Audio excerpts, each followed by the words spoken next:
eu sou Patrícia Amarante e nós vamos continuar as nossas devocionais da Igreja Paz Church, que são os 10 fundamentos de uma vida épica com Cristo. E o tema de hoje nós vamos falar sobre a dependência do Espírito Santo.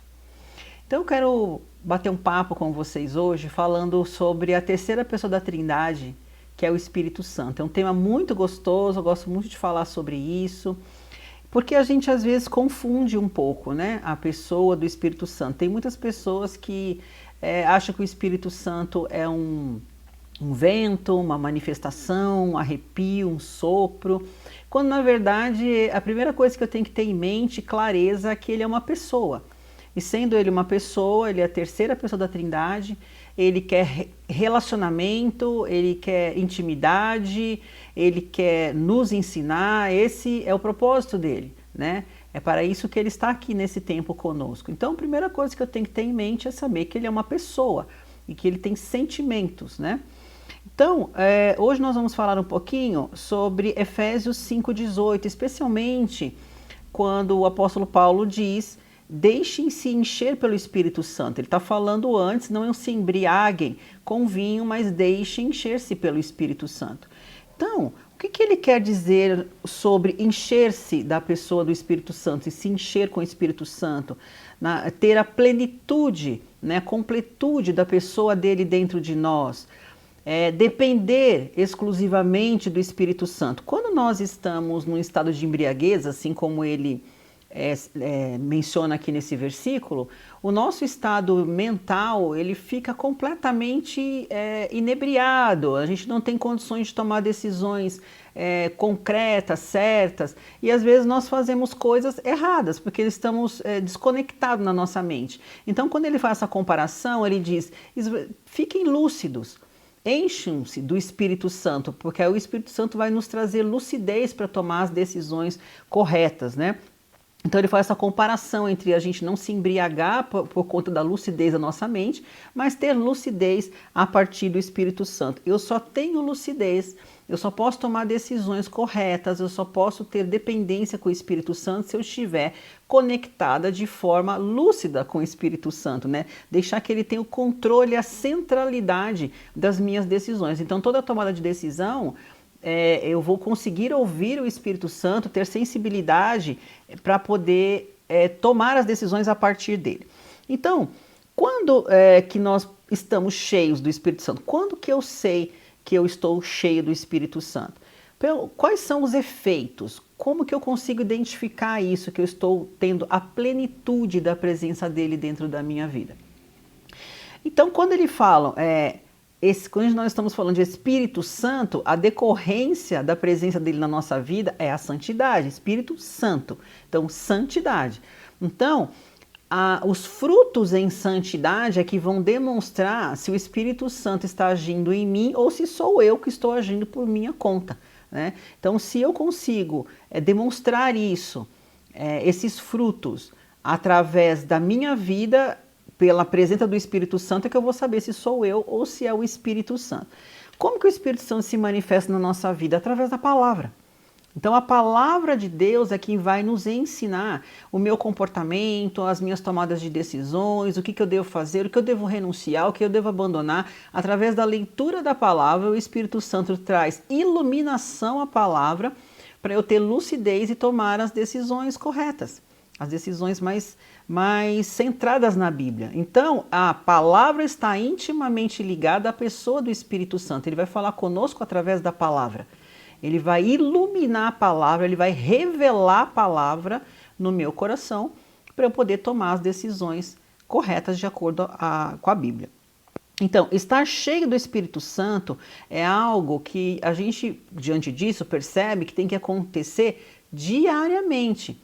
É uma busca constante, ela vai acontecendo continuamente, diariamente. Assim como lá no Antigo Testamento, Deus ele mandava uma porção de maná só para aquele dia, eu não podia aproveitar o maná para o dia seguinte, porque aquele mês não fazia o mesmo efeito, ele se estragava, a mesma coisa. Não adianta eu ir para uma conferência, me encher da presença do Espírito Santo, encher de palavra, encher de ensinamento, e no dia seguinte eu deixar isso morrer. né? Aquele maná foi para aquele dia, então eu preciso me encher no dia seguinte de novo e de novo e de novo. Então isso é uma constância. Eu preciso buscar esse conhecimento na palavra, me encher do Espírito Santo constantemente, né? Me submeter, quando a palavra de Deus diz submetam-se, né? Deixem-se encher, então é uma atitude que eu tenho que pensar de forma passiva, ele vai me encher, deixem-se encher, mas eu preciso permitir que isso aconteça, deixem-se encher. Eu preciso permitir, esse é o livre-arbítrio. Permitir que ele haja na minha vida, permitir que eu aprenda na palavra de Deus e tenha a revelação e a iluminação através do Espírito Santo e que então eu possa colocar isso em prática. Isso é um querer meu. Eu preciso desejar e eu preciso permitir que ele atue sobre a minha vida. Quando também, ainda na palavra lá em Efésios 4, 22, se a gente fizer a leitura dessa parte, ele deixa claro no seguinte sentido. O apóstolo Paulo, ele faz uma comparação a uma troca de roupa, quando ele fala assim: quanto à antiga maneira de viver, vocês foram ensinados a se despirem do velho homem. E depois, mais um pouquinho para frente, ele fala assim: e a se revestirem do novo homem, criado para ser semelhante a Deus. Então ele faz uma comparação como uma troca de roupa. Eu preciso deixar os velhos hábitos e preciso me vestir do novo homem, deixar o velho homem, tirar aquela roupagem antiga e me vestir do novo homem. Então isso acontece como que eu troco de roupa? Diariamente.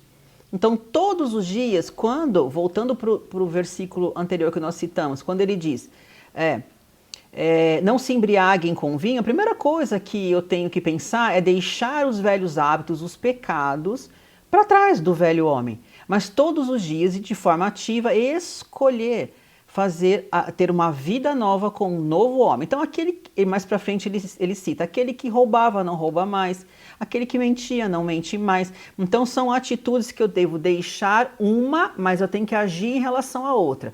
Se eu mentia, não minto mais, agora eu falo a verdade. Se eu usava palavras de baixo calão, eu não falo mais, agora eu falo palavras de bênção em relação. Então eu tenho que agir para um novo tempo, um novo homem, né? Eu sou uma nova criatura. Então com isso eu vou trocando aquela roupagem e vou me transformando nessa nova criatura diariamente. É um exercício diário. Eu preciso me policiar, prestar atenção nos meus hábitos, prestar atenção como eu tratava as pessoas antes e como eu trato as pessoas agora. Então, se eu errei, eu vou lá, corrijo diariamente. Eu vou me enchendo do Espírito Santo. Em Efésios 5, 18, então, né, seguindo, a gente vê um pouquinho mais para frente, ele cita no versículo 19, no 18 ele fala, né, deixem-se encher pelo Espírito Santo. Mas no 19 ele fala assim, falando. Ainda no 19 ele fala cantando e louvando. No 20 ele fala dando graças. E no 21 ele fala sujeitando-se uns aos outros por temor a Cristo. Então, olha, são 4 ações que o versículo nos ensina a como a gente deve agir para a gente ter essa nova roupagem e a gente se encher do Espírito Santo. Falando, cantando e louvando, dando graças e sujeitando-se uns aos outros. Então é uma atitude ativa que eu tenho que ter. Só que essas ações que estão descritas aqui do 19 até o 21 de Efésios 5, são atitudes que a gente tem que entender que isso se manifesta na comunidade, no corpo de Cristo, na nossa comunidade de fé. Não adianta eu ficar falando sozinha em casa, não adianta eu ficar cantando e louvando sozinho em casa, dando graça sozinho em casa, ou sujeitando-se uns aos outros que outros. Então ele nos ensina a que isso seja feito diariamente em comunidade. Então por isso a gente precisa, para a edificação da igreja, para o crescimento da igreja, para uma igreja de poder, cada um se encher do Espírito Santo com essas atitudes para fazer com que a igreja venha crescer e explodir. Uma igreja santa, uma igreja cheia do Espírito Santo, um a um, cada membro agindo dessa forma. Então a busca ela acontece na coletividade, né? Então são exercícios que eu devo fazer diariamente, prestar atenção nas minhas atitudes. E isso acontece não só em relação à minha busca do Espírito Santo, ela se complementa na minha vida diária. Então aquele que é casado, como que o marido trata a esposa? A esposa, como trata seu marido, os filhos, como tratam os filhos, como é a educação dos filhos, como é no trabalho, como é seu zelo pelo trabalho, né? Qual é a excelência que você faz no trabalho. E tudo isso tem que ter um padrão cristão. Esse padrão, ele é cristão? Isso está dentro da literatura da Bíblia? Se isso estiver representando o caráter de Cristo dentro da minha rotina no dia a dia, porque é fácil a gente ser cristão dentro da igreja. Então, quando a Bíblia nos convida a fazer isso na nossa rotina, né, no casamento, nos relacionamentos com os filhos e tudo mais, isso sim vai expressar que a presença do Espírito Santo está em mim. Se dia a dia eu tiver esse exercício, esse zelo de demonstrar o caráter de Cristo nos mínimos minutos da minha vida, então sim, eu consigo saber se essa pessoa está cheia do Espírito Santo ou não. Então, para concluir, como que eu sei que eu estou cheio do Espírito Santo? Pelos seus frutos no dia a dia. Como ter um relacionamento com o Espírito Santo? Buscando a leitura da Bíblia é um exercício diário de busca com o Senhor. Então veja que estar cheio do Espírito Santo não é para grandes pastores, grandes evangelistas, homens cheios de poder. É para o homem comum, assim como eu, como você. É para aquele ser humano que acredita na palavra, que confia no Senhor e que tem uma vida devota a Cristo, uma vida de correção diária a Cristo, expressando os frutos do Espírito Santo constantemente, diariamente. Aí sim você terá uma vida controlada pelo Espírito Santo, uma vida cheia da dependência do Espírito Santo. Então eu espero que com isso, né, a gente venha refletir um pouco sobre as nossas vidas, ver o que precisa ser ajustado, colocado diante de Deus e mudar a nossa rota, para que a gente todos os dias possa expressar o caráter de Cristo numa dependência com o Espírito Santo. Deus abençoe vocês.